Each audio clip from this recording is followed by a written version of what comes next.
परमेश्वर के वचन से पढ़ने के लिए निकाल लेंगे यूहन्ना की किताब और उसके 6 अध्याय को निकालेंगे। यूहन्ना की किताब उसका 6 अध्याय और हम 25 आयत से लेके और 40 तक पढ़ेंगे। यूहन्ना की किताब और उसका 6 अध्याय 25 आयत से। झील के पार जब वे उससे मिले तो कहा, हे रब्बी, तू यहाँ कब आया? यीशु ने उन्हें उत्तर दिया, मैं तुमसे सच सच कहता हूँ, तुम मुझे इसलिए नहीं ढूंढते हो कि तुमने आश्चर्य कर्म देखे, परंतु इसलिए कि तुम रोटियां खाकर तृप्त हुए। नाशवान भोजन के लिए परिश्रम ना करो, परंतु उस भोजन के लिए जो अनंत जीवन तक ठहरता है, जिसे मनुष्य का पुत्र तुम्हें देगा, क्योंकि पिता अर्थात परमेश्वर ने उसी पर छाप लगाई है। उन्होंने उससे कहा, परमेश्वर के कार्य करने के लिए हम क्या करें? यीशु ने उन्हें उत्तर दिया, परमेश्वर का कार्य यह है कि तुम उस पर जिसे उसने भेजा है विश्वास करो। तब उन्होंने उससे कहा, फिर तू कौन सा चिन्ह दिखाता है कि हम उसे देखकर तेरा विश्वास करें?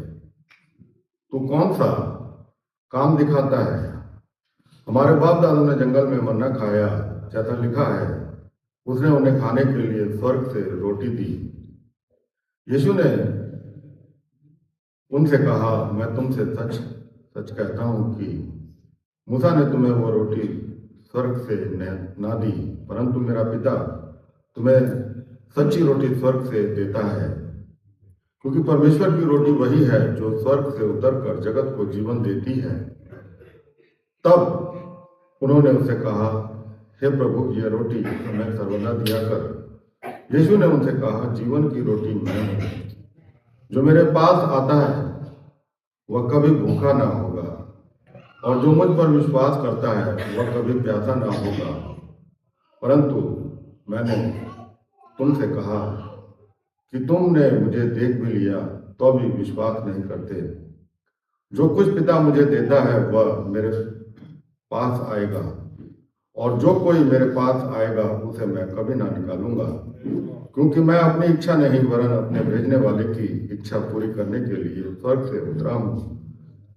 और मेरे भेजने वाले की इच्छा यह है कि जो कुछ उसने मुझे दिया है उनमें से मैं कुछ ना खोऊं, परंतु उसे अंतिम दिन फिर जिला उठाऊंगा। क्योंकि मेरे पिता की इच्छा यह है कि जो कोई पुत्र को देखे और उस पर विश्वास करे वह अनंत जीवन पाए, और मैं उसे अंतिम दिन फिर जिला उठाऊंगा। आमीन। कृपया करके बैठ जाएं। हम लोग प्रार्थना करेंगे।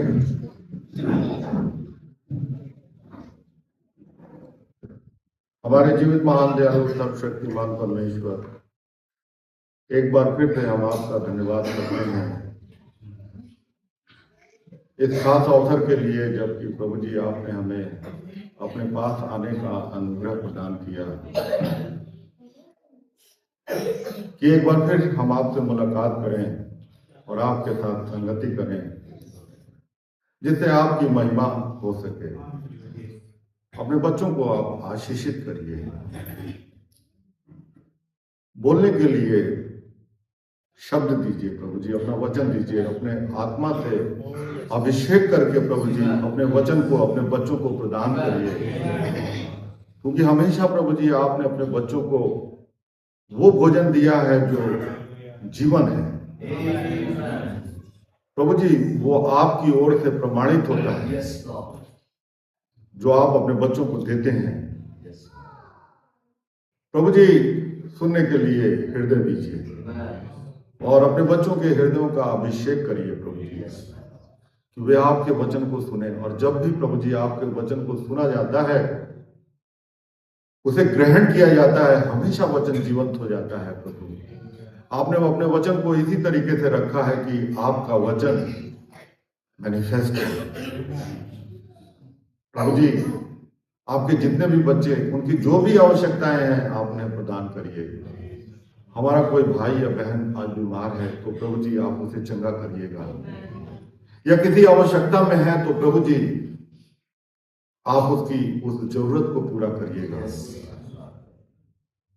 हमारे बीच में उपस्थित हो जाइए प्रभु जी, अपने आत्मा को हमारे बीच में उंडेल दीजिए प्रभु जी। सारे वातावरण को आप अपने नियंत्रण में लीजिए। आपके दूतगण प्रभु जी इस जगह को पूरी रीति से प्रभु जी अपने छावनी बना लें। प्रभु जी, हमने विश्वास कर लिया कि आपने हमारी प्रार्थना को सुन लिया है, यीशु मसीह के नाम में आमीन। प्रभु का धन्यवाद हो इस अवसर के लिए जो परमेश्वर ने हमें दिया है। एक बार फिर से हम प्रभु का धन्यवाद करते हैं। परमेश्वर हमारे जीवन में जो कुछ भी देता है, इन सब को, ये सब चीजें हमें परमेश्वर की ओर से मिलती हैं। हर अच्छी वस्तु हमें परमेश्वर से ही मिलती है। लेकिन मुख्य बात यह है कि जो कुछ भी परमेश्वर ने हमें दिया है वो हम परमेश्वर को दे दें। अगर परमेश्वर ने आपको एक सांस दिया है तो आप वो सांस भी परमेश्वर को दीजिए। अगर उसने आपको एक अच्छा स्वास्थ्य दिया है, अगर आपको परमेश्वर ने कोई दान दिया है। आज हमारी भाई से बात हो रही थी तो भाई बॉलीवुड में जाना चाहते थे, लेकिन परमेश्वर ने इनको जो दान दिया है, बाद में भाई को पता चला कि नहीं, मेरी सेवा तो प्रभु के लिए है, प्रभु के बच्चों के लिए है। तो भाई बजाते हैं, परमेश्वर के बच्चों को परमेश्वर की स्तुति करने बताते हैं, कैसे परमेश्वर की स्तुति की जाती है। तो मेरा यह विश्वास है कि जो कुछ भी परमेश्वर ने हमें दिया है वो सब हम परमेश्वर को दें। किसी को बड़ा घर दिया है तो आप अपने घर को परमेश्वर के लिए खोलिए। जिस भी तरीके से आप परमेश्वर की सेवा कर सकते हैं वो हमें करना चाहिए। हम एक ऐसे समय में रह रहे हैं जो एक प्रमाणित समय है। बाइबल इस बात को बताती है कि हम कौन से समय में रह रहे हैं। आज हम यूहन्ना की पुस्तक उसका 6 अध्याय के कुछ बातों को देखेंगे। समय तो नहीं है, 6:30 बजे बज गए। हम लोग कितने बजे तक कर सकते हैं भाई? 7:30 तक ना? हाँ, तो 6:30 हो गए तो हम लोग 7:30 तक इसको कर पाएंगे, ताकि कुछ बातें हम लोग आज देख पाए। यूहन्ना की किताब किसी खास उद्देश्य के लिए लिखी गई है। यहां लिखा, जैसे कि लिखा, इन बातों के बाद। तो वो कौन सी बातें थी? यीशु मसीह से पहले एक बहुत माइटी भविष्यवक्ता था जिसका नाम यूहन्ना बपतिस्मा देने वाला था। यीशु मसीह से जस्ट 6 महीने पहले उसकी सेवकाई शुरू हुई थी और उसके बाद यीशु मसीह की सेवकाई शुरू हुई। उसका सिर काट दिया गया था। तो इसके जो यीशु मसीह था, उसके बाद क्या है कि परमेश्वर का काम यीशु मसीह और उसके चेलों से आगे बढ़ना था। यीशु मसीह एक खास उद्देश्य के लिए आया था। हम लोगों को अनंत जीवन देने के लिए आया था। और क्या करने आया था? वो एक कलीसिया को स्थापित करने आया था, एक कलीसिया बनाने आया था। वो एक कलीसिया बना रहा था। यीशु मसीह ने कहा था कि मैं अपनी कलीसिया बनाऊंगा। तो यीशु मसीह की कलीसिया में कौन कौन लोग होंगे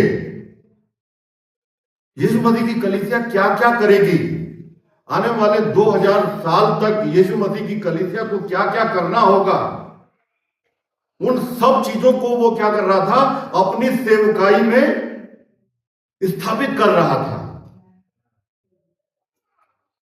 तो शैतान था, वो क्या कर रहा था कि परमेश्वर के प्लान को, परमेश्वर के लोगों को, परमेश्वर के सेवकों को, यहां तक कि वो माइटी भविष्यवक्ता को भी शैतान ने ही मारा। उसका जो सिर काटा गया वो शैतान ने ही यीशु मसीह, ये यूहन्ना बपतिस्मा देने वाले का सिर काटा था। हाबिल का अगर सिर किसी ने हाबिल को मारा था तो ये शैतान ने मारा था। और परमेश्वर के किसी भी सेवक को मारा था तो वो शैतान ने ही मारा था। इसका मतलब कि एक के बाद एक परमेश्वर अपने लोगों को भेजता आया और शैतान, उन लोगों के ऊपर में शैतान का टारगेट था कि कैसे भी हो मौका मिलेगा तो हम क्या करेंगे, वो शैतान मारेगा उनको। शैतान का एक ही उद्देश्य है, परमेश्वर के काम को बिगाड़ना, परमेश्वर के लोगों को नाश करना, उनको कत्ल करना। उसमें कोई भी रहम नहीं है। शैतान को आप अपना मित्र मत बनाइए। शैतान रहम नहीं करता है, शैतान क्रूएल है। शैतान की बस एक ही इच्छा है कि वो कैसे भी हो वो परमेश्वर के लोगों को नाश करे।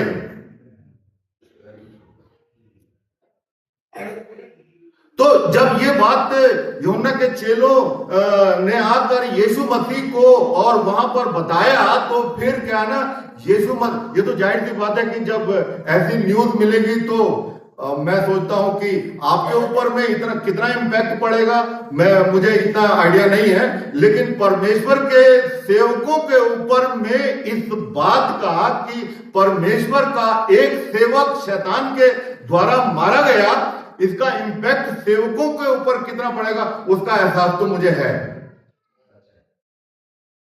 तो यीशु मसीह क्या कर रहा है, यीशु मसीह उन अपने जिनको वो तैयार कर रहा है एक ऐसे स्थान पर लेकर जा रहा है जहां पर वो विश्राम करें, और परमेश्वर उनको एक ऐसी चीज दे रहा है जो उनको साहस दे सके। परमेश्वर क्या कर रहा है, परमेश्वर अपने चेलों को और परमेश्वर अपने लोगों को कुछ ऐसी बात दिखाना चाह रहा है जिससे क्या है, उनका जो डर है या जो उस तरीके से है उनका जो मनोबल गिर रहा है वो फिर से उठा सके। तो ये अध्याय रोटी से संबंध रखता है। ये अध्याय जो 6 अध्याय है किससे संबंध रखता है, इसका संबंध रोटी से है। जीवन की रोटी, जीवन की रोटी। अच्छा, परमेश्वर से अच्छा कोई नहीं जानता कि किस समय में आपको क्या देना है, आपको किस समय में क्या चाहिए। ये बात परमेश्वर से बेहतर कोई नहीं जानता है। परमेश्वर जानता है कि किस समय में आपको क्या चाहिए और उस समय में परमेश्वर वही चीज आपको देता है। तो परमेश्वर ने यहां पर यीशु मसीह ने उनको क्या किया, उनके सामने इन बातों को दिखाया कि यीशु मसीह कौन है। तो वहां पर एक बड़ी भीड़ है और उस भीड़ में यीशु मसीह ने एक प्रश्न वहां पर रेज किया। उनकी आवश्यकता थी कि वो दिन भर, सुबह से मीटिंग चल रही थी, शाम तक मीटिंग चलती रही, और जब वो मीटिंग चल रही थी तो यीशु मसीह ने उस समय में यीशु मसीह को एक चीज और दिखाना था, और वो ये दिखाना था कि वो कुछ ऐसा आश्चर्य कर्म करे, कुछ ऐसा काम करे कि उसको चेले देखें। यीशु मसीह क्या है, अपने आप को अपने चेलों पर प्रकट कर रहा था कि यीशु मसीह कौन है। तो यीशु मसीह ने वहां पर वो प्रश्न रेज किया और पता चला कि एंड्रू से पूछा, एंड्रू से कहा कि पता करो कि यहां पर कुछ रोटियां हैं। तो एंड्रू ने वहां पर 5000 लोगों से पूछवाया तो पता चला कि हाँ, एक लड़का है, उसके पास 5 रोटी और 2 मछली हैं। तो यीशु मसीह ने लेकर उस रोटी को क्या करने लगा, धन्यवाद करके उसको तोड़ के धन्यवाद करने लगा। तो चेलों ने देखा, अरे ये तो हमारा महान परमेश्वर यहोवा है, ये क्या कर रहा है, हमें पकी पकाई रोटियां और भुनी हुई मछलियां हमें क्या कर रहा है, खिला रहा है। ये काम तो उसने जंगल में भी किया था। तो उसके चेलों ने कहा, अब पतरस सबसे क्या कहते हैं, यूहन्ना सबसे छोटे थे, तो यूहन्ना कहते हैं, पतरस भैया मैं तो कंफर्म हो गया, मुझे तो मालूम है, क्योंकि मेरी मामा मेरी बताया करती थी कि क्या कहते हैं, हमारे परमेश्वर ने क्या क्या काम किया था। और इजराइलियों को, परमेश्वर के बच्चों को परमेश्वर ने रोटियां खिलाई थी, और वो भी पकी हुई रोटियां। और उसके लिए हमारे लोगों को कुछ करना नहीं होता था, बस रात को परमेश्वर पकी पकाई रोटियां हमारे घर के सामने गिरा दिया करता था, उसकी बारिश हो जाया करती थी, और हम लोग क्या कर लेते थे कि वहां पर वो जाके उसको उठा लेंगे और उसको खाते थे। तो नबी बताते हैं कि ये क्या है ना, यहां पर परमेश्वर अपने सेवक को, यीशु मसीह को क्या कर रहा था, चेलों के ऊपर में प्रकट कर रहा था। अब थोड़ा सा जान आया कि हम किसके पीछे चल रहे हैं। समझ में आया भाई? जब ऐसी बात पता चले कि सर्वशक्तिमान परमेश्वर हमारे साथ है, तो फिर तो हम तो नहीं डरेंगे, जो सब कुछ करने में सामर्थी है। ये बात एक बार एलिया नबी के साथ भी हुई थी, और वहां पर वो इजबेल से और अहाब से डरकर भाग रहा था। परमेश्वर ने उसको फिर से हिम्मत अफजाई करी, उसको बल दिया, साहस दिया, और उसको रोटी खिलाई और पानी पिलाया, और थोड़ा उसको विश्राम दिया कि विश्राम कर, और फिर उसको उठाया और फिर उसको रोटी खिलाई और पानी पिलाया, और उससे कहा कि क्या कर, अब तुझे लंबी यात्रा करनी है।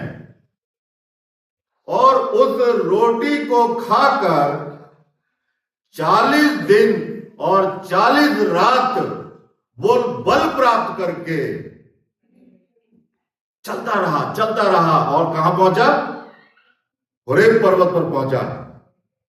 और परमेश्वर ने फिर उससे मुलाकात करी, एलिया तेरा यहां क्या काम। और परमेश्वर ने अपने आप को क्या है, वहां पर एलिया पर प्रकट किया। एलिया पर क्या है, परमेश्वर ने अपने आप को प्रकट किया। अब एलिया क्या है, जोश से भरा हुआ है, आनंद से भरा हुआ है, और अब उसका जो मनोबल है यहां से यहां है।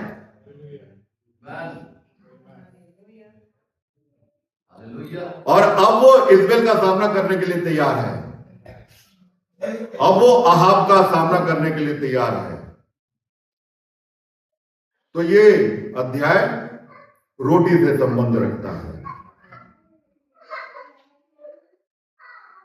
रोटी परमेश्वर ने हमें इसलिए दिया है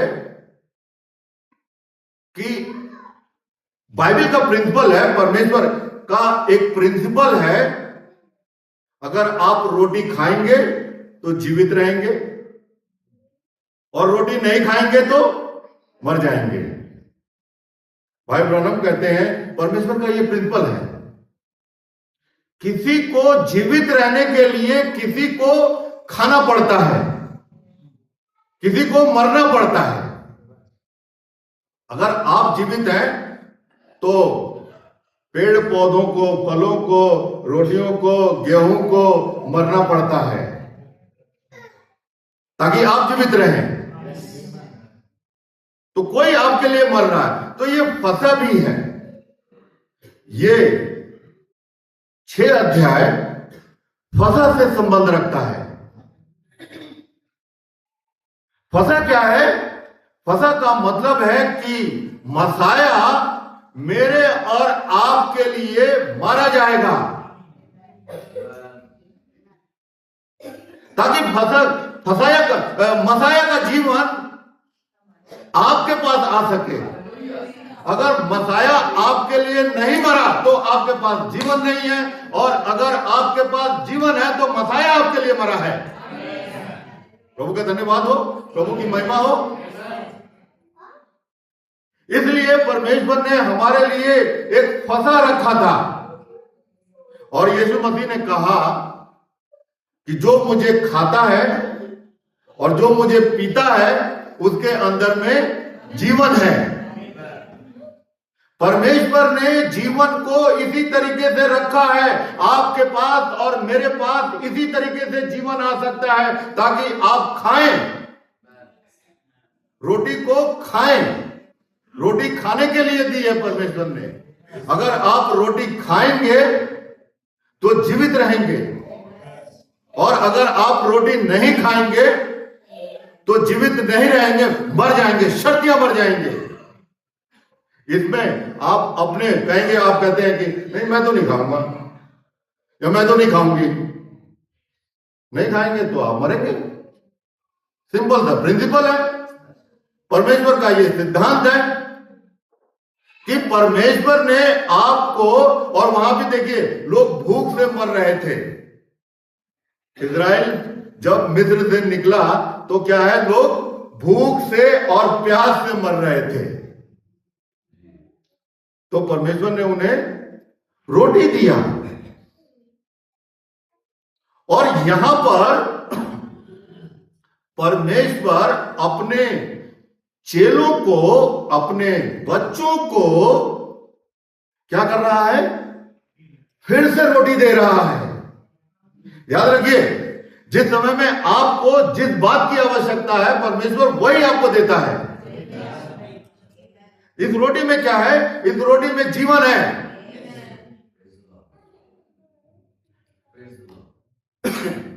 इस रोटी में कुछ ऐसी बात है जो आपको क्या करती है? जोश से भर देगी। इस रोटी में कुछ ऐसी चीज है जो आपको शत्रु से पूरी रीति से निर्भीक कर देगी। इस रोटी में ऐसी चीज है कि जाकर आप शत्रु का सामना कर सकते हैं, शत्रु से मुकाबला कर सकते हैं, और शत्रु में इतना साहस नहीं है कि वो आपके बढ़ते हुए कदम को रोक सके, क्योंकि ये परमेश्वर है। ये परमेश्वर का जीवन है जो आपके अंदर में है। ये परमेश्वर है जो आपके अंदर में रह रहा है। ठीक है, आप कहीं कहीं देखेंगे कि शैतान लगा रहता है। यहां पर भी ऐसा नहीं है कि शैतान ने यहां पर यूहन्ना बपतिस्मा को देने वाले को कत्ल कर दिया, बस उसका काम खत्म हो गया। ऐसा नहीं है। अगर आप इस अध्याय के 2 पैराग्राफ में आप देखेंगे तो वहां पर पाएंगे कि शैतान चेलों के पीछे लग गया, और थोड़ी देर के लिए जब यीशु मसीह पहाड़ पर गया तो अब क्या है? डार्कनेस का समय है, और शैतान और सारे नरक के जितने भी शैतान थे, जितनी भी दुष्ट आत्माएं थी, सब बाहर आ गई। इन 11 या 12 चेलों के मारने के लिए। लेकिन मेरे प्यारे भाई और बहनों, देखिए मैं आपको यहां पर एक बात बताना चाहता हूं। शैतान कोई भी काम करता है तो वो परमेश्वर की योजना को खराब नहीं कर सकता।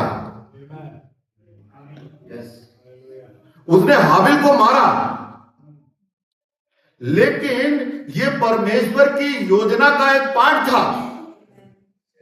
हाबिल किसको दर्शाता है? हाबिल उस मेमने को दर्शाता है, यीशु मसीह को दर्शाता है। अगर हाबिल नहीं मरता तो हम लोग के पास जीवन नहीं होता। बाद में ये बातें प्रकट हुई कि हाबिल को मरना ही था, यीशु मसीह को मरना ही था। तो जब शैतान इस काम को करके चौड़ा होता है तो परमेश्वर कहता है मेरी यही योजना थी। तो क्या है, परमेश्वर की योजना ही पूरी हो रही है। कोई भी बात परमेश्वर ने रखी है तो सारी चीजें उसके योजना के अनुसार हो रही है। कोई भी चीज योजना के बाहर में नहीं हो रही है।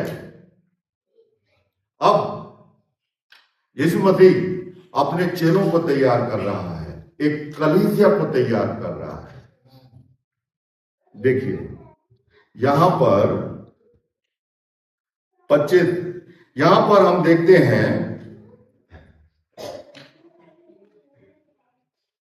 यीशु मसीह ने यहां पर कुछ ऐसी बातें कही,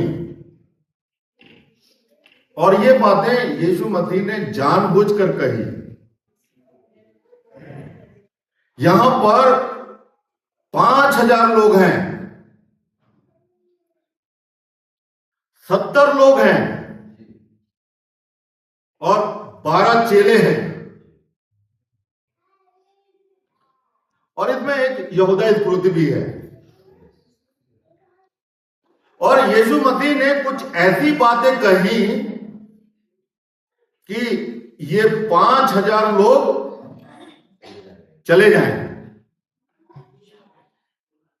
क्या यीशु मसीह को नहीं पता था कि उसकी कलीसिया बहुत छोटी हो जाएगी? फिर भी उसने ये बात कही। वो चाहता था, उसने ये बात इसीलिए कही थी। और ऐसा नहीं है कि वो कह के उसने अपनी गलती का सुधार कर लिया हो।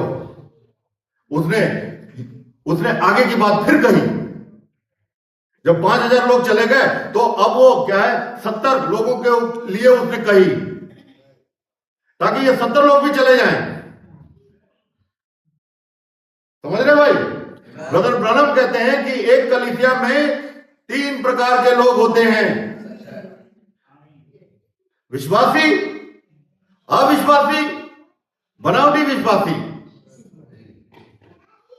और परमेश्वर को ये 2 लोग है ना, ये नहीं चाहिए। विश्वासी, परमेश्वर को विश्वासी चाहिए, परमेश्वर को अविश्वासी नहीं चाहिए। परमेश्वर को एक ऐसा व्यक्ति चाहिए जो परमेश्वर के वचन को परमेश्वर के वचन पर ले सके। क्योंकि परमेश्वर का कोई काम छेड़ी हथौड़ी से नहीं होता, कोई काम हाथ और पैरों से नहीं होता। परमेश्वर का हर काम परमेश्वर के वचन से होता है। परमेश्वर बोलता है और वो चीजें हो जाती हैं। और परमेश्वर को एक ऐसा विश्वासी चाहिए जो परमेश्वर को परमेश्वर के वचन पर ले सके।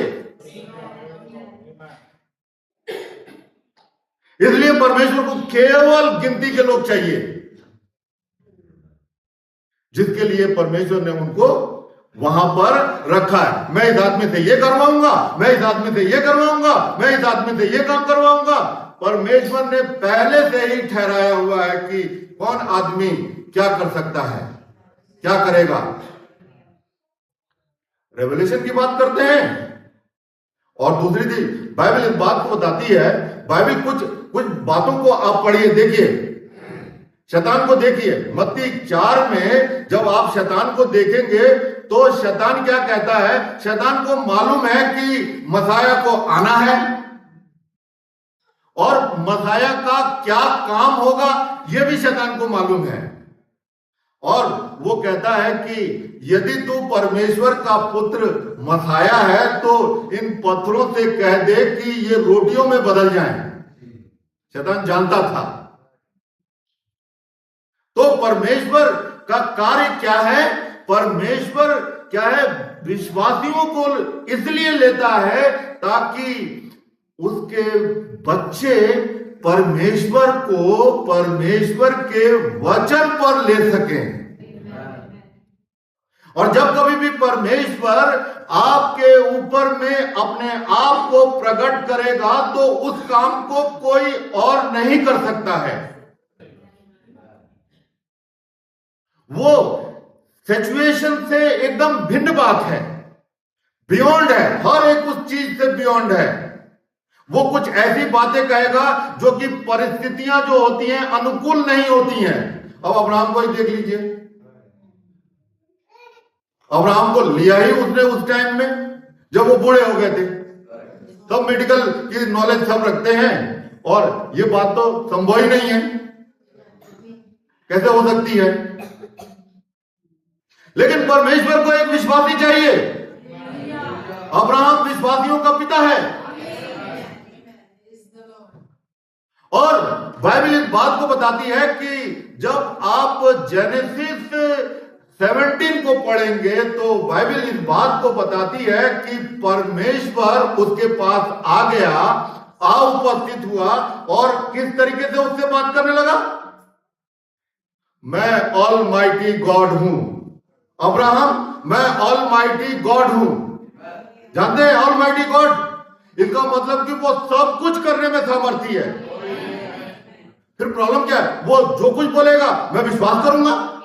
कोई मतलब नहीं कि क्या है मैं किसी भी बात का संदेह करूं, क्योंकि वो तो कह रहा है कि मैं ऑलमाइटी गॉड हूं। और जब वो ऑलमाइटी गॉड है तो वो जो कहेगा वो करेगा। तो बाइबल इस बात को बताती है कि अब्राहम के पास परमेश्वर आके उपस्थित हो गया और अब्राहम से बातें करने लगा और उसने कहा कि मैं अल सदाई हूं, मेरी उपस्थिति में चल और सिद्ध होता चला जा और देख मैं तुझसे एक बड़ी जाति बनाऊंगा, तू जातियों का मूल हो जाएगा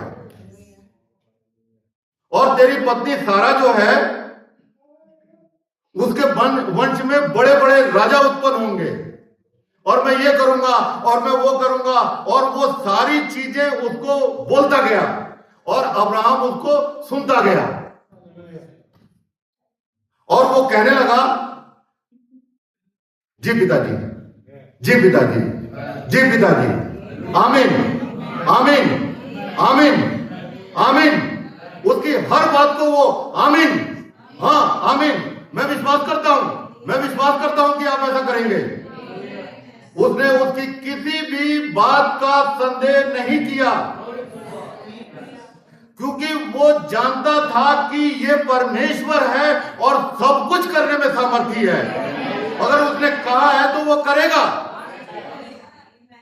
वो मुझे भी कुछ तो करेगा कि ये ऐसा हो जाएगा, कुछ तो करेगा कि मेरी पत्नी भी वैसी हो जाएगी। परमेश्वर इस योग्य है कि वो अपनी उस बात को पूरा कर दे। तो परमेश्वर को क्या चाहिए? परमेश्वर को विश्वासी लोग चाहिए।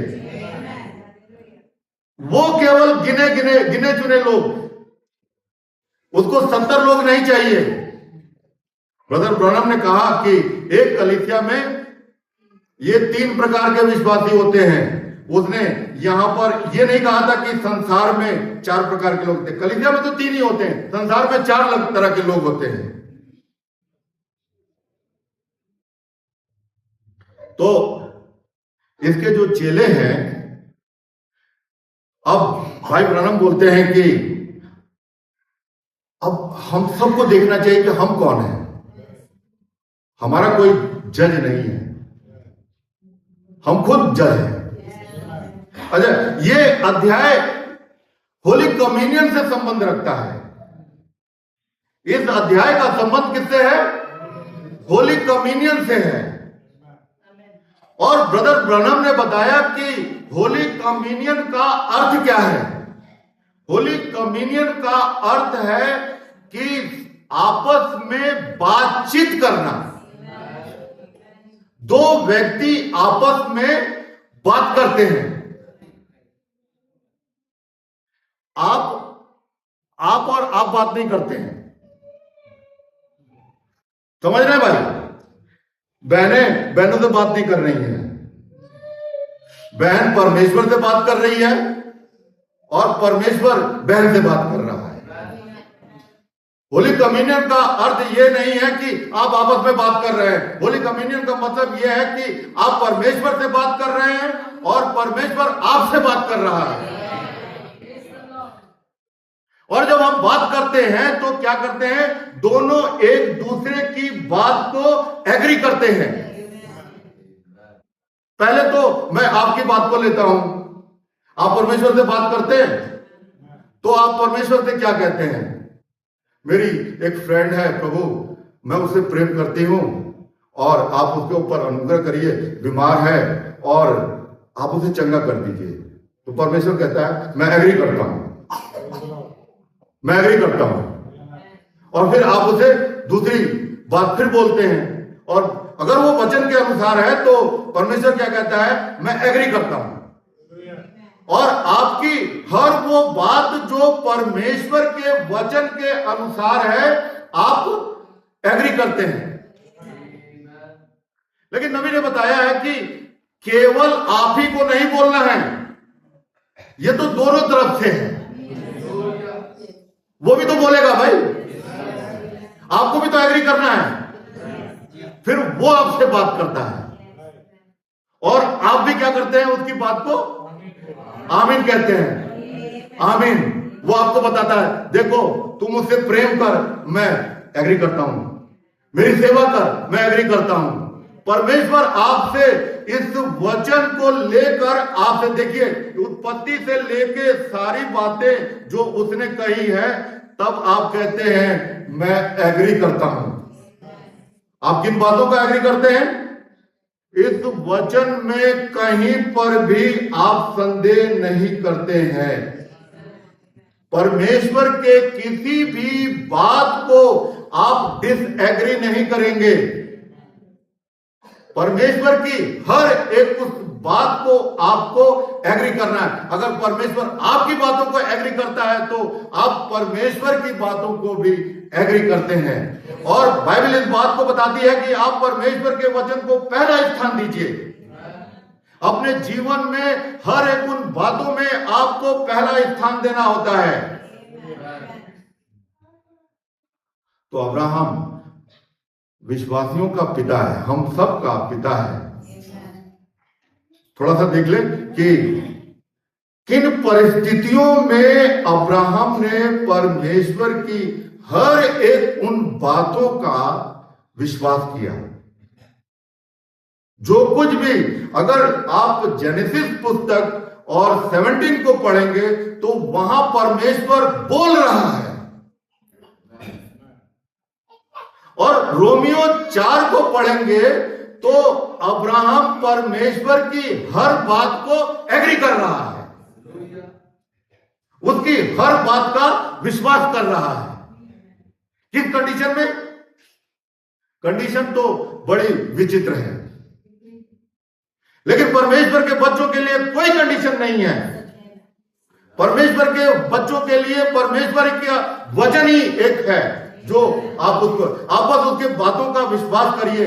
परमेश्वर के किसी भी बात, देखिए जब वो आएगा तो आपसे यही बात उसने कहा, उसने नहीं कहा कि मैं निर्बल हूं और दुर्बल हूं। वो तो पहले ही आके कहता है मैं स्तनयुक्त परमेश्वर हूं, मेरी उपस्थिति में चल और अपनी सारी दुर्बलताओं को तू मुझसे क्या कर, मेरे इस स्तनों से दूध पी और ताकतवर हो जा।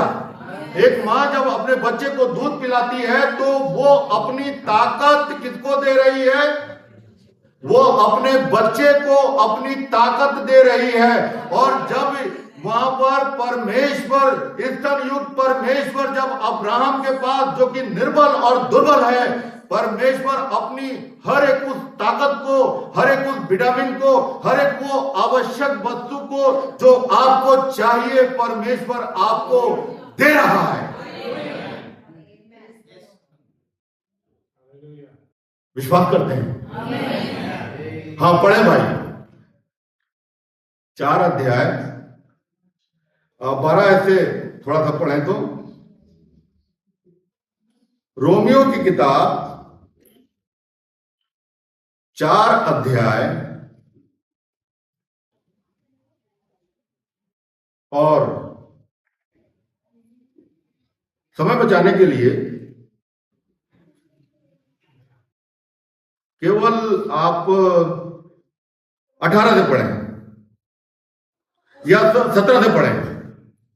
जैसा लिखा है, मैंने तुझे बहुत सी जातियों का पिता ठहराया है, उस परमेश्वर के सामने जिस पर उसने विश्वास किया और जो मरे हुओं को जिलाता है और जो बातें हैं ही नहीं उसका नाम ऐसा देता है कि मानो वह है। उसने निराशा में भी आशा रखकर विश्वास किया, इसलिए कि उस वचन के अनुसार कि तेरा वंश ऐसा होगा कि बहुत सी जातियों का पिता हो।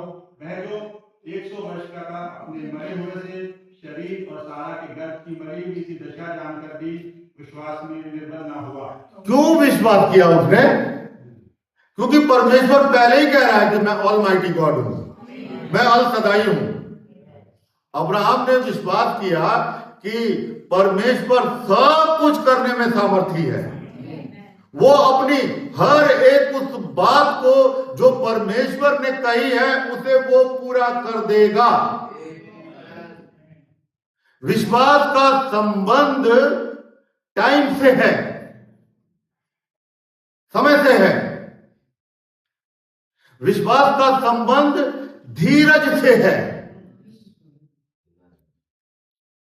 एक समय आएगा जब परमेश्वर अपने उस कहे हुए वचन को पूरा करेगा। परमेश्वर को पता है कि उसने 25 साल इंतजार किया ना, और उन्होंने कितने साल इंतजार किया? सब लोग कह रहे थे बारिश होगी नहीं, पानी होगा ही नहीं, कहीं भी नहीं है पानी। ऊपर में हम देख के आए हैं, हमने अपनी सैटेलाइट भेजी है, सब कुछ किया, पानी है ही नहीं। लेकिन नूह तो एक विश्वासी है। मुझे नहीं मालूम कि परमेश्वर ने उसको किस रूप में उसके ऊपर अपने आप को प्रकट किया, लेकिन जब अब्राहम के पास आया तो कहने लगा कि मैं ऑलमाइटी गॉड हूं। तो जब वो कह ही रहा है कि मैं ऑलमाइटी गॉड हूं, तो संदेह का मामला कहां से आ जाता है? जब परमेश्वर सब कुछ करने में सामर्थी है तो क्या है, इसमें संदेह का मामला कहां से आता है? परमेश्वर ने कहा है तो वो करेगा। परमेश्वर की बातों का कौन अविश्वास करता है? वो लोग जो अविश्वासी होते हैं। यहां पर एक मिली जुली भीड़ है, और ये 70 वैसे हैं तो क्या कहते हैं, देखिए यहां पर अगर आप इस समय तो नहीं है कि हम हर एक बात को ले सकें, लेकिन बाइबल इस बात को बताती है इन सब का संबंध किससे है? यीशु मसीह से है। 5000 का संबंध किससे है? यीशु मसीह से है। और ये 70 का संबंध किससे है? इनका भी संबंध यीशु मसीह से है। यहूदा का संबंध भी यीशु मसीह से है, और ये 11 का संबंध भी किससे है? यीशु मसीह से है, और उस मिनिस्ट्री से है, उस सेवकाई से है, उस मैसेज से है जो कि यीशु मसीह कर रहा था। यीशु मसीह अपने समय का एक प्रॉफिट है। यूहन्ना बपतिस्मा देने वाला अपने समय का एक प्रॉफिट है। भाई ब्रनम अपने समय के प्रॉफिट हैं। तो ये क्या है कि यहां पर हम इस बात को देखते हैं कि सबका संबंध किससे है? ये एक जीवन की धारा बह रही है। एक जीवन की, क्योंकि यीशु मसीह ने कहा, उस सामरी स्त्री से कहा कि वो जो मैं जल दूंगा, वो जल उसके हृदय में क्या है, एक जीवन की नदियां बह निकलेंगी। अगर कोई प्यासा है तो मेरे पास आए, और जो मुझे पीता है उसके अंदर में से जीवन की धाराएं बह निकलेंगी, नदियां बह निकलेंगी।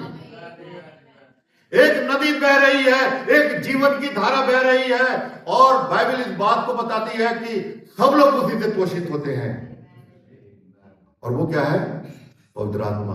पवित्र आत्मा इस समय इतना उंडेला गया है, इतना उंडेला गया है मेरे प्यारे भाई और बहनों, लेकिन आप पवित्र आत्मा को किस लिए पी रहे हैं? देखिए, छोड़कर चले जाने का क्या अर्थ है?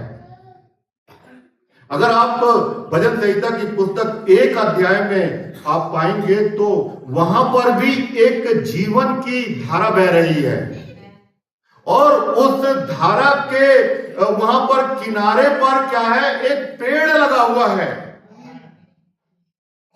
जो उससे क्या होता है, पोषित होता है, आशीषित होता है।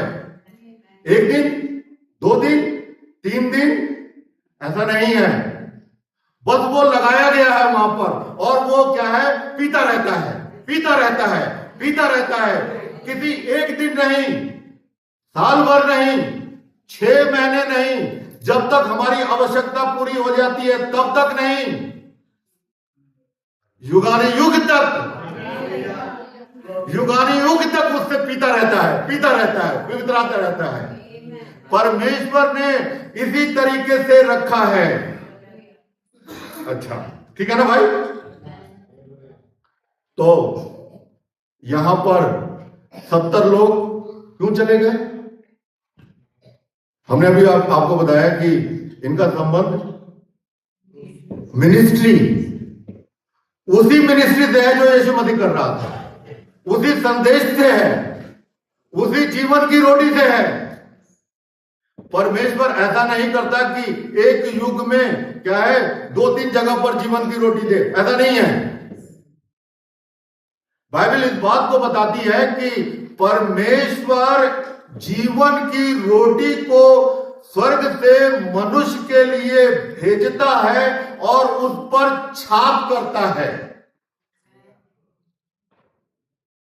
उस पर क्या करता है? छाप करता है। वो पूरी रीति से परमेश्वर की ओर से वो जीवन की रोटी है, प्रमाणित है। अगर कोई और कुछ प्रचार कर रहा है मेरे प्यारे भाई और बहनों, उसका परमेश्वर का छाप उस पर नहीं है। परमेश्वर की छाप उस समय के संदेश में है, पवित्र आत्मा उस समय के संदेश में है, अनंत जीवन उस समय के संदेश में है, उस जीवन की रोटी के संदर्भ। बाइबल इस बात को बताती है कि जीवन की रोटी, यीशु मसीह ने हालांकि यहां पर समझाया नहीं कि ये जीवन की रोटी, उसने बस कहा कि ये मेरा मांस है और मेरा लहू है, मेरा मांस और मेरा लहू खाने और पीने की वस्तु है। लेकिन बाद में हम देखते हैं पौलुस आया तो उसने इन बातों को एक्सप्लेन किया। भाई ब्रनम आए तो भाई ब्रनम ने इस बात को एक्सप्लेन किया। समय तेजी से भाग रहा है। हम लोग यूहन्ना की किताब 5 अध्याय, तो यहां पर यीशु मसीह कह रहा है, यीशु मसीह ये कह रहा है कि नाशमान भोजन के लिए परिश्रम मत करो, वरन उस भोजन के लिए परिश्रम करो जो परमेश्वर क्या करता है, स्वर्ग से मनुष्य को जीवन प्रदान करता है। आपको परिश्रम तो करना है, आपको परिश्रम तो करना है, पर किस लिए? उस अनंत जीवन के लिए परिश्रम करना है, उस जीवन की रोटी के लिए परिश्रम करना है जो परमेश्वर ने स्वर्ग से। 27 आयत में क्या लिखा भाई? नहीं, नाशमान भोजन के लिए परिश्रम ना करो, परंतु उस भोजन के लिए जो अनंत जीवन तक ठहरता है, जिसे मनुष्य का पुत्र तुम्हें देगा, क्योंकि पिता अर्थात परमेश्वर ने उसी पर छाप लगाई है। जब इस नाशमान भोजन की बात आई तो ऐसा है कि ये फिर अगले दिन यीशु मसीह को ढूंढते हुए पहुंचे। मैं सरकास्टिक में नहीं बोल रहा हूं और मैं कोई मजाक नहीं कर रहा हूं, मैं बिल्कुल सीरियस हूं। देखिए, क्या आपने कभी सोचा है, वहां पर लिखा है कि तृप्त हो गए। जो परमेश्वर ने, जो यीशु मसीह ने रोटी बनाई थी वहां पर, उसको खाकर वो तृप्त हो गए। तृप्त का मतलब किसी की 4 रोटी की भूख होती है तो उसने 6 रोटी खा ली, 5 मछली की जरूरत होती है तो उसने 10 मछली खा ली। अब खाया नहीं जा रहा है। हाँ भाई, थोड़ा सा और ले लीजिए ना। नहीं ब्रदर, बिल्कुल नहीं भाई, थोड़ा सा आप जवान हैं, ले लीजिए भाई, थोड़ा सा और खा लीजिए। नहीं भाई, बिल्कुल इच्छा नहीं हो रही है भाई, बिल्कुल नहीं खाया जाएगा। तृप्त इसको बोलते हैं। तृप्त का मतलब होता है आपको जितनी डाइट है उससे अधिक आपने खा लिया। 12 टोकरे बचने का मतलब है कि उनकी जितनी भूख, भाई वहां पर ना अगर ये टोकरे नहीं बचे होते तो हम कहते कि वहां पर कुछ कुछ लोग भूखे रह गए होंगे, लेकिन वहां पर ये 12 टोकरे का जिक्र इसीलिए है कि इसका मतलब कि एक व्यक्ति की, लड़के की जितनी इच्छा थी उसने भी खूब दम के खाया। एक यज्ञ की जितनी जरूरत है उसने भी खूब अच्छे से खाया। एक बहन की जितनी जरूरत है उसने भी खूब खाया। तो यीशु मसीह कह रहा, खा के तुम तृप्त हो गए। लेकिन यीशु मसीह यहां पर बताना चाह रहा कि ये अगले दिन फिर भूखे हो गए। अगर आपने खाया है, अगर ये वाला भोजन खाया है, तो ऐसा नहीं है कि तृप्त होने के बाद आपको इसकी आवश्यकता नहीं होगी, फिर आप कल भूखे रहोगे। समझ में आएगा? और आपको वो फिर देगा, फिर भूखे होंगे। और आप बीमार हैं और आपको वो चंगा करेगा, आप कल फिर बीमार पड़ेंगे। आपके पास 1 लाख रुपए है तो आपको 2 लाख चाहिए, 2 लाख है तो आपको 10 लाख चाहिए, आपके पास 10 लाख है तो आपको 50 लाख चाहिए। आपकी भूख कभी भी खत्म नहीं होने वाली है। गाड़ियों का, बंगला का, सुबह भाई बता रहे थे, एक बंगले से दिल नहीं भर रहा है। कितने बंगले? 4-4। अरे भाई, रहना तो हमें एक ही। देखिए, ये शारीरिक आवश्यकताएं जो हैं, ये क्या है, इसकी भूख आपकी कभी खत्म नहीं होगी। लेकिन यीशु मसीह कह रहा है कि उस भोजन के लिए परिश्रम करो जो अनंत जीवन प्रदान करता है, जिसको परमेश्वर क्या है, स्वर्ग से आपके लिए भेजता है। और हम लोग क्या है, यही वाला काम नहीं करना चाहते हैं। हमको इस मैसेज के लिए परिश्रम करना चाहिए। हमसे पहले लोग थे तो उन्होंने इसके लिए परिश्रम किया। ये इतने मैसेज हमारे पास पहुंचे हैं, किसी ने तो परिश्रम किया है। वो सब चीजें जो हमें प्रोवाइड की गई हैं, किसी ने तो परिश्रम किया है। पत्रस की आपको कोई बाइबल में कोई एक आदमी मिलता है जो जिसने पौलुस को मोटिवेट किया हो? बाइबल में कोई आदमी है? अरे पत्रस को तो पौलुस ने मोटिवेट किया, लेकिन पौलुस को किसने मोटिवेट किया? पौलुस अपने आप में मोटिवेटेड है, क्योंकि अब उसकी मुलाकात किससे हुई थी? उसको पिलर ऑफ फायर से मुलाकात हुई थी। और बाइबल इस बात को बताती है कि वो कितना भी निर्धन है, कितना भी क्या है, कंगाल हो गया है, कितना भी किसी भी कंडीशन में है, कोई भी चिंता नहीं। तो यीशु मसीह ने क्या कहा कि परिश्रम करो, पर किसके लिए? इस जीवन की रोटी के लिए, इस समय के संदेश के लिए। अब आपको इस पे करना चाहिए, ठीक है ना भाई? अच्छा, फिर देखिए,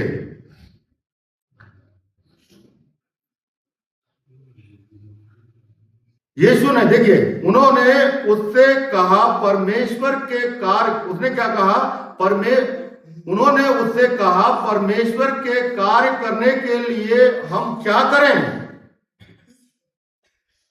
परमेश्वर के कार्य करने के लिए हम क्या करें? ये कौन क्वेश्चन रेज कर रहा है? ये वो भीड़ रेज कर रही है क्वेश्चन। वहां पर जो लोग हैं यीशु मसीह से ये क्वेश्चन रेज कर रहे हैं। जब उसने ये बात कही तो नेक्स्ट प्रश्न उठ गया कि परमेश्वर के कार्य करने के लिए हम क्या करें? उसने कहा, यीशु मसीह ने कहा, जिसको परमेश्वर ने स्वर्ग से भेजा है उस पर विश्वास करो। परमेश्वर का कार्य क्या है?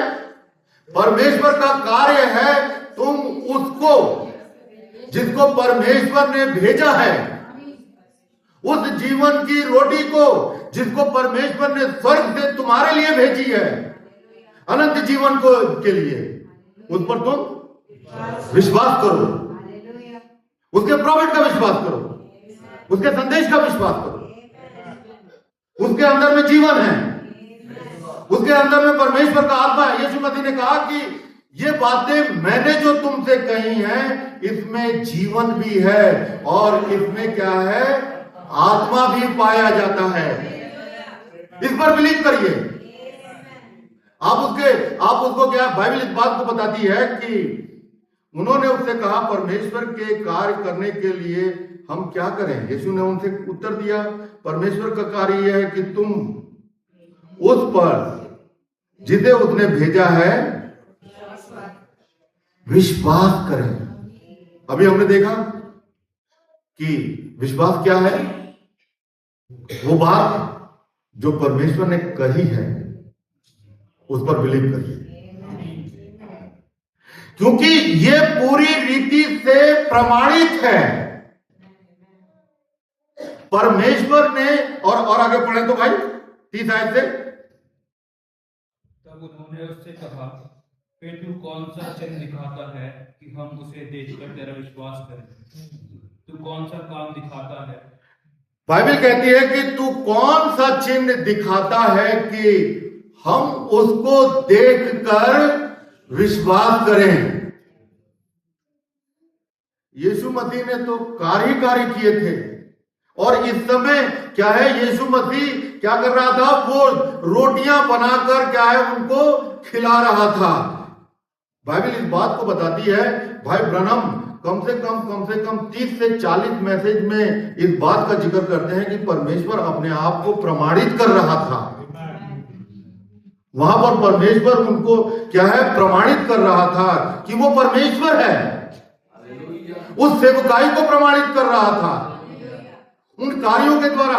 यीशु मसीह ने कहा कि तुम मुझ पर विश्वास नहीं करते हो, मेरे कार्यों पर तो विश्वास करो कि ये काम मैं नहीं, मेरा पिता मुझ में होकर करता है। तो मेरे प्यारे भाई और बहनों, ब्रदर ब्रनम को और इस संदेश को परमेश्वर ने पूरी रीति से प्रमाणित किया है। मैं इस प्रमाणित के इसके ऊपर मैं थोड़ा सा 5 मिनट बोलना चाहता हूं। देखिए, परमेश्वर ने मूसा को लिया और जलती हुई झाड़ी में उससे बात किया, और परमेश्वर ने उसको कहां भेजा? मिस्र में भेजा, और मूसा को और मूसा के संदेश को और मूसा की सेवकाई को प्रमाणित किया। इतना प्रमाणित किया कि इजराइल कहता है हम तो मूसा के हैं, मूसा हमारा भविष्यवक्ता है। मूसा की एक एक बात का वो विश्वास करते हैं। जो कुछ भी मूसा ने कहा है उसका क्या है, यीशु मसीह को भी इन्होंने मूसा की बातों से और भविष्यवक्ताओं की बातों से देखा कि ये बात बिल्कुल वैसे है कि नहीं है। तो परमेश्वर अगर आपको कुछ देता है तो वो पूरी रीति से प्रमाणित है। प्रूव्ड है। और ये प्रूव्ड किसी छोटी मोटी बात से नहीं करता है, ये आग का खंभा पिलर ऑफ फायर ही आकर प्रमाणित करता है। ये पिलर ऑफ फायर बाइबल इस बात को बताती है कि इजरायली बच्चों के ऊपर में वहां पर क्या कर रहा था, ये छाया किया हुआ था। और आसपास के यरीहो के लोग और दूसरे लोग डरे हुए थे कि एक रोशनी है, एक पिलर ऑफ फायर है जो इजरायली बच्चों के ऊपर में चलता है और वो उनकी सुरक्षा करता है। और उन्होंने बड़े बड़े राजा को मारे हैं। उनके मतलब उनका जो दिल था ना, थरथरा रहा था, कांप रहा था। राहाब वेश्या ऐसे ही कह रही थी। परमेश्वर प्रमाणित करता है। परमेश्वर जब आपको कोई चीज देता है तो क्या है, उसको प्रमाणित करके पूरी रीति से फिल्टर करके देता है। और फिर उसके बाद उसने जेनेसिस लिखा। मूसा ने जेनेसिस लिखा और जेनेसिस में कुछ नहीं समझाया। और जेनेसिस इस प्रकार की भाषा में लिखी है, वो आम लोगों को समझ में ही नहीं आती है। लेकिन आप इस बात का सदा ध्यान रखें कि मूसा एक प्रमाणित भविष्यवक्ता है और यह पुस्तक मूसा ने लिखी है। इसमें कोई भी बात गलत नहीं है। यह परमेश्वर का वचन है। जो बात मूसा ने लिखी है, यह बात वैसे ही है, बस बिलीव करिए। अब्राहम ने इसको ऐसे ही बिलीव किया। अब्राहम ने केवल परमेश्वर के वचन का विश्वास किया। परमेश्वर बोलता गया और वो कहता गया आमीन। उसने फिर बोला, उसने फिर आमीन किया, उसने फिर बोला, उसने फिर आमीन किया। मूसा की कही हर बात का, जेनेसिस की कही हर बात का आप बिलीव करिए, क्योंकि ये पूरी रीति से फिल्टर होकर आई है, प्रमाणित होकर आई है। भविष्यवक्ता को परमेश्वर ने प्रमाणित कर दिया है। और जो कुछ भी यीशु मसीह ने कहा, परमेश्वर ने उसको प्रमाणित किया। और मेरे प्यारे भाई और बहनों, जो कुछ भी परमेश्वर ने अब हमारे युग में दिया है, ये पूरी रीति से प्रमाणित है। आपके खंबे ने आकर इसको प्रमाणित किया है कि ये मेरा नबी है, ये मेरा संदेश है, ये मेरे दूसरे आगमन के आगे आगे चल रहा है। इनकी हर बात परमेश्वर की है। इसमें यहाँ पर जो भी बातें लिखी हुई हैं, ये बातें परमेश्वर ने कही है। ये पूरी रीति से फिल्टर है। बिलीव करिए, ये जीवन की रोटी है। इसमें जीवन है, इसमें आपके लिए जीवन है, इसमें आपकी पूर्ण सुरक्षा है, इसमें आपका रैप्चर है, इसमें आपकी सुरक्षा है पूरी रीति से। इसी में आपका ट्रांसफॉर्मेशन है। ये जीवन को ये परमेश्वर ने हमें दिया है। ये स्वर्ग से परमेश्वर ने हमारे पास भेजा है, ताकि आप इसमें बिलीव करें। इसमें क्वेश्चन मत करिए, किसी भी प्रकार का क्वेश्चन मत करिए। अब्राहम ने परमेश्वर की किसी भी बात का क्वेश्चन नहीं किया, केवल बिलीव किया, क्योंकि परमेश्वर ने कहा है। परमेश्वर को ऐसे ही विश्वासी बच्चे चाहिए। क्या बिलीव करते हैं? परमेश्वर इस बात के लिए आपको बहुत आशीष देगा और इसीलिए तो परमेश्वर ने आपको बुलाया है। ये संदेश जो हमें दिए गए हैं, ये संदेश परमेश्वर ने एक खास उद्देश्य के लिए दिया गया है।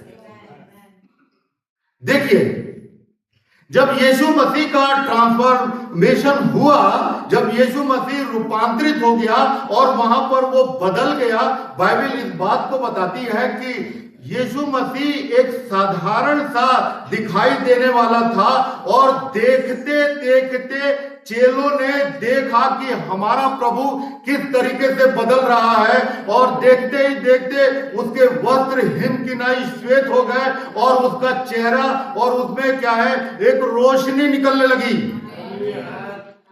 और आकाशवाणी हुई, ये मेरा प्रिय पुत्र है, मैं इसके अंदर में रहने से प्रसन्न हूं, इसकी सुनो। किसकी सुनना है? यीशु मसीह की सुनना है। यीशु मसीह जीवन की रोटी है। यीशु मसीह ही वो मार्ग है। यीशु मसीह ही वो द्वार है। यीशु मसीह ही वो आनंद है। यीशु मसीह ही वो जीवन का जल है। यीशु मसीह ही मेरी और आपकी सुरक्षा है। और जब बाइबल इस बात को बताती है, जब ये वाला संदेश हमें दिया गया जिस समय में हम रहते हैं, तो ये उसी प्रकार का संदेश है जैसे यीशु मसीह ने संदेश दिया। बाइबल बताती है ये गॉस्पेल ऑफ जीसस क्राइस्ट है, ये इवनिंग लाइट है, ये इवनिंग लाइट है। इवनिंग लाइट का संबंध वो मॉर्निंग लाइट से है, ये कोई दो लाइट नहीं है, सेम लाइट। ये जो वहां पर यरूशलेम में उदय हुआ था, बाइबल कहती है ये पूरब था, और ये फिर आगे बढ़ने लगा और आगे बढ़ने लगा और जर्मनी में पहुंच गया और फिर इंग्लैंड में पहुंच गया और फिर ये अमेरिका में पहुंच गया। ये इवनिंग लाइट है। ये जो आपसे बात कर रही है, ये जो आपको ये रोशनी मिली है, ये उजाला मिला है, ये कौन सा है? ये वही उजाला है, पिलर ऑफ फायर है, पूरी रीति से प्रमाणित है। परमेश्वर ने कहा इसकी सुनो। आपको किसकी सुननी है? डिनोमिनेशन की सुननी है। डिनोमिनेशन को तो भाई ने बताया था कि वो उसमें तो परमेश्वर की कोई बात है ही नहीं। आपको तो परमेश्वर की सुननी है। ये मेरा प्रिय पुत्र है, मैं इसके अंदर में रहने से प्रसन्न हूं। इसका मतलब कि क्या है? लूका 17 क्या है? लूका 17 जिसके अंदर में परमेश्वर का आत्मा है, परमेश्वर है, और वो परमेश्वर का वचन ही बोल रहा है। परमेश्वर कोई भी वचन बोलता है उसका कोई ना कोई उद्देश्य तो होता ही है। और हम जिन दिनों में रह रहे हैं, जिन दिनों में हम रह रहे हैं, क्या उद्देश्य है परमेश्वर का? आइए हम लोग देखें। वचन खुलवाने का तो समय बिल्कुल है ही नहीं, केवल 5 मिनट है। 7:30 बजे तक हमें समय मिला था, बस 5 मिनट है और हम 5 मिनट में ही बात को खत्म कर देंगे। बागे अदन में परमेश्वर ने वहां पर जीवन के पेड़ को और भले और बुरे के ज्ञान के पेड़ को लगाया था। और ये जो जीवन का पेड़ है जिसको यहां पर यीशु मसीह कह रहा है, वो मैं हूं। तो ये भले और बुरे का ज्ञान का पेड़ क्या था? ये वो स्त्री थी। देखिए, इसको रॉन्ग वे में मत लीजिए, बिल्कुल इसको रॉन्ग वे में नहीं लेना चाहिए। ये परमेश्वर की मूल इच्छा है, ये परमेश्वर की इच्छा है। जीवन के पेड़ को वहां पर प्रोड्यूस करने के लिए परमेश्वर ने लगाया था, बर्थ के लिए लगाया था, कि वो परमेश्वर के उस जीवित वचन को रिसीव करेगी। वो एक ऐसा पेड़ था जो कि इस दुल्हन के पेड़ को क्या कर रहा है? टाइप कर रहा है। परमेश्वर की मूल इच्छा ये है कि क्या है? प्रोडक्शन कैसे हो, या प्रोड्यूस कैसे हो, या बर्थ कैसे हो, क्या करना है? ये उस स्त्री को क्या है? परमेश्वर उस पुरुष से जो कि यीशु मसीह है, जो कि वचन है, उसके वचन को क्या करना है? रिसीव करना है। ये बातें जो मैंने कही हैं, जीवन भी है और आत्मा भी है। इसको क्या करना है? रिसीव करना है। इसी वजह से वहां पर वो प्लान थोड़ी देर के लिए हम चौपट देखते हैं। वैसे बाइबल कहती है कि ना आप इसमें कुछ जोड़ें और ना कुछ इसमें घटाएं। जैसे ही आप इसमें कुछ जोड़ देते हैं, कुछ चीजें जो प्रोग्राम को ना वो कर देती है, ब्रेक कर देती है। फिर हम देखते हैं कि परमेश्वर ने इस जीवन के पेड़ को, या ये स्त्री दुल्हन रूपी, अब मैं इसे दुल्हन रूपी वृक्ष बोलूंगा, पेंटिकोस्ट पर लगाया। ये जीवन का पेड़ कहां? ये भले और बुरे का ज्ञान का पेड़, या वो स्त्री, या वो मसीह की दुल्हन को कहां पे लगाया? पेंटिकोस्ट पे लगाया। और आप देखिए कि वो क्या कर रही है? वो दुल्हन यीशु मसीह के वचन को रिसीव कर रही है और वहां पर आप पूरे प्रेरितों के काम की पुस्तक में आप पाएंगे कि उसने वचन को रिसीव किया और चीजें मैनिफेस्ट हुई। और हम देखते हैं कि थोड़े समय के बाद 325 एडी के बाद ये क्या है ना, इस दुल्हन रूपी वृक्ष को फिर से शैतान ने गड़बड़ कर दिया और बताती है वो 4 टिड्डियां। अब मैं जोएल नबी की पुस्तक 4 अध्याय से बोल रहा हूं और हम देखते हैं कि वहां पर एक पेड़ को हम फिर से देखते हैं, दुल्हन रूपी पेड़ को वहां पर फिर से देखते हैं, जिसको परमेश्वर ने फिर से पुनर्स्थापित कर दिया, फिर से उसको रिस्टोर कर दिया। अब एक दुल्हन है। बाइबल इस बात को बताती है, रेस्टोरेशन ऑफ ब्राइड ट्री। एक फिर से परमेश्वर को मसीह की दुल्हन मिल चुकी है। यहां पर कह रहे हैं कि परमेश्वर के काम करने के लिए हम क्या कर रहे हैं। यीशु मसीह ने कहा वो जिसको परमेश्वर ने भेजा है विश्वास करो। और वो डिनोमिनेशन तो परमेश्वर के वचन को रिसीव नहीं करेगा, उस पर बिलीव नहीं करेगा। इसलिए परमेश्वर को क्या करना था कि वहां पर दुल्हन रूपी पेड़ को फिर से रेस्टोर करना था। और इसी के लिए बाइबल बताती है, रेस्टोरेशन के लिए परमेश्वर ने एक प्रॉफिट को भेजा, वचन को भेजा रेस्टोर करने के लिए। ये रेस्टोरेशन ऑफ ब्राइड ट्री है। और ये दुल्हन क्या है, ये फिर से इसमें क्या हो रही है, बाइबल बताती है कि ये फिर से अपनी मूल अवस्था में आ रही है। और परमेश्वर क्या कर रहा है, अगली बारिश दे रहा है, पिछली बारिश दे रहा है और इसको फिर से मूल अवस्था में लेकर आ रहा है। और तब बाइबल बताती है कि तब जो अन्न है, ये पेड़ है, उन फलों से लद जाएंगे। वो फसल क्या हो जाएगी, पूरी रीति से वो इतना फलेगी कि खलिहान अन्न से भर जाएगा। और 28 आयत में बोलता है, इसके बाद, इन बातों के बाद, किन बातों के बाद, पहले भविष्यवक्ता आएगा, लूका 17:30, फिर वो रेस्टोर करेगा, फिर उस ब्राइड ट्री को हम देखते हैं कि वो मूल अवस्था में आएगी और फिर क्या करेगी, वो फलों को उत्पन्न करेगी, खलिहान अन्न से भर जाएगा।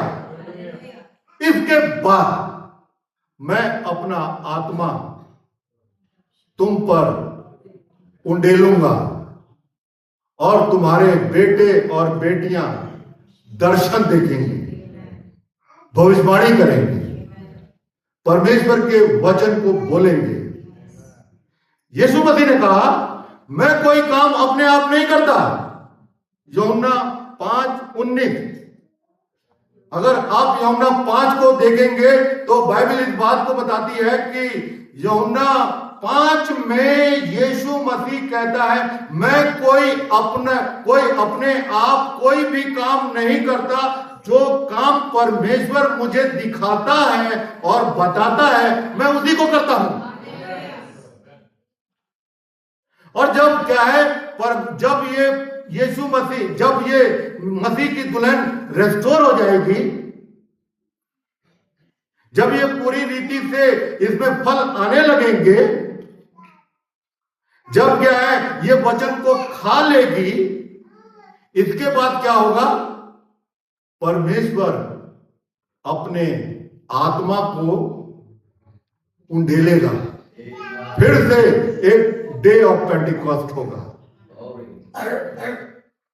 और तब क्या होगा, तब मसीह की दुल्हन क्या करेगी, विजन देखेगी।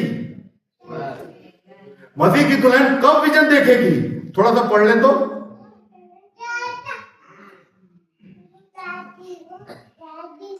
जोएल नबी की पुस्तक, जोएल नबी की पुस्तक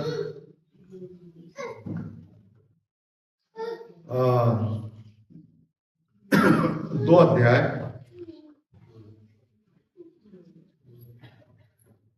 26 से पढ़ें और 28 तक पढ़ें या 29 तक पढ़ें, तब आपको पूरी बात समझ में आ जाएगी। तुम पेट भर कर खाओगे और तृप्त होगे और अपने परमेश्वर यहोवा के नाश की स्तुति करोगे, जिसने तुम्हारे लिए आश्चर्य के काम किए हैं। मेरी प्रजा की आशा फिर कभी न टूटेगी। तब तुम जानोगे कि मैं इस्राएल के बीच में हूँ और मैं यहोवा तुम्हारा परमेश्वर हूँ और कोई दूसरा नहीं है। मेरी प्रजा की आशा फिर कभी नहीं टूटेगी। इन बातों के बाद मैं सब प्राणियों पर अपना आत्मा उड़ेलूंगा।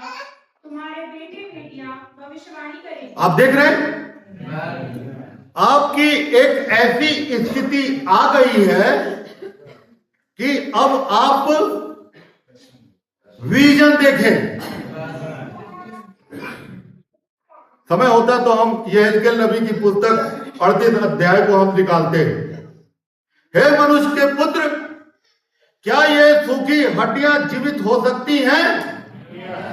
परमेश्वर तू ही जानता है, तो इन सूखी हड्डियों से बोल, हे सूखी हड्डियों, परमेश्वर का वचन सुनो। यहोवा तुमसे यूं कहता है कि तुम जी उठो। परमेश्वर अपने ब्राइड को क्या कर रहा है? दर्शन दिखा रहा है।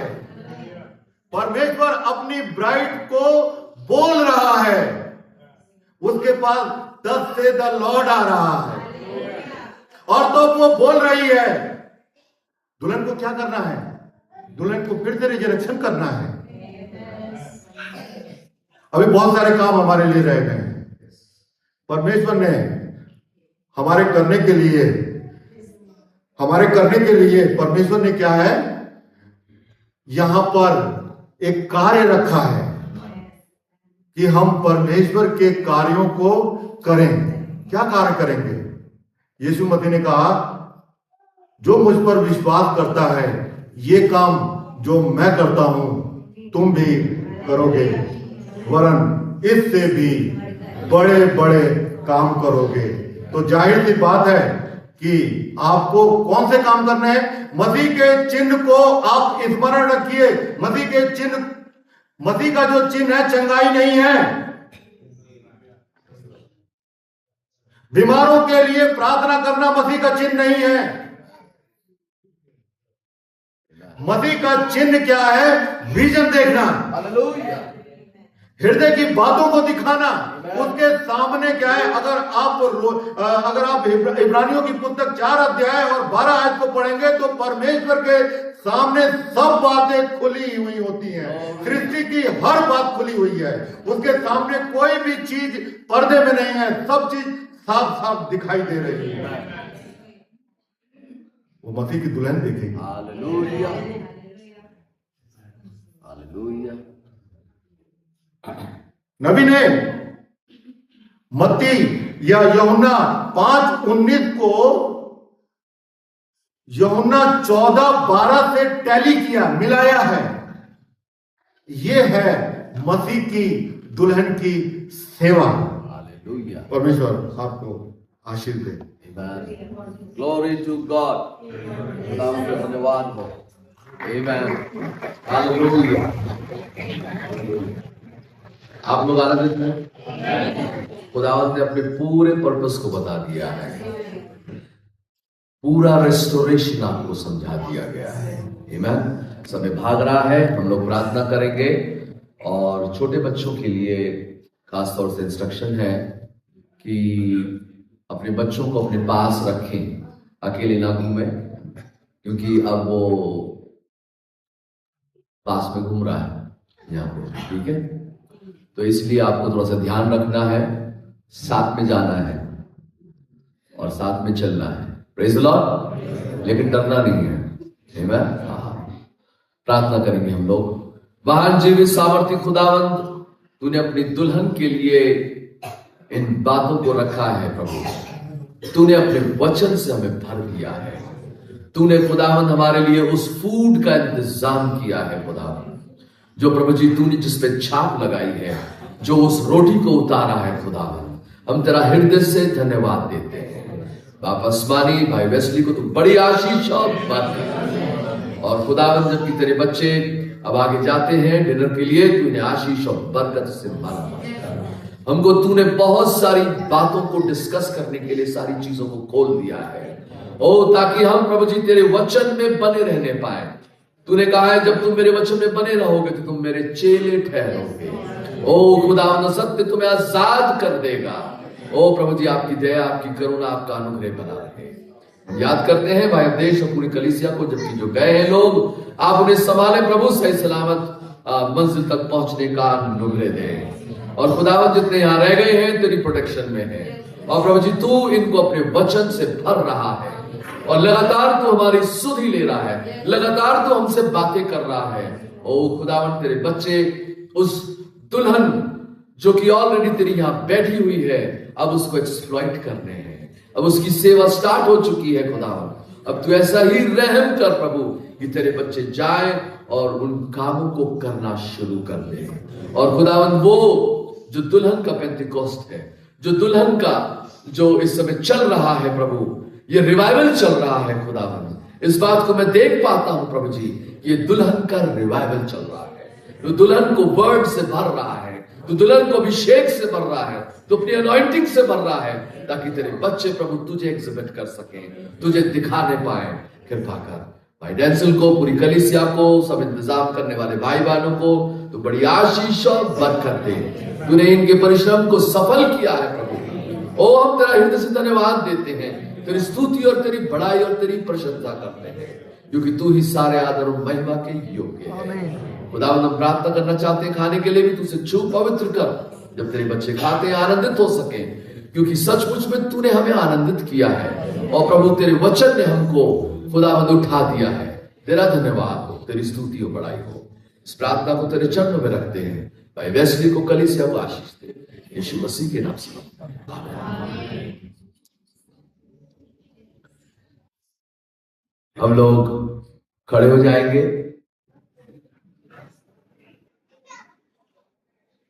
Till we meet again.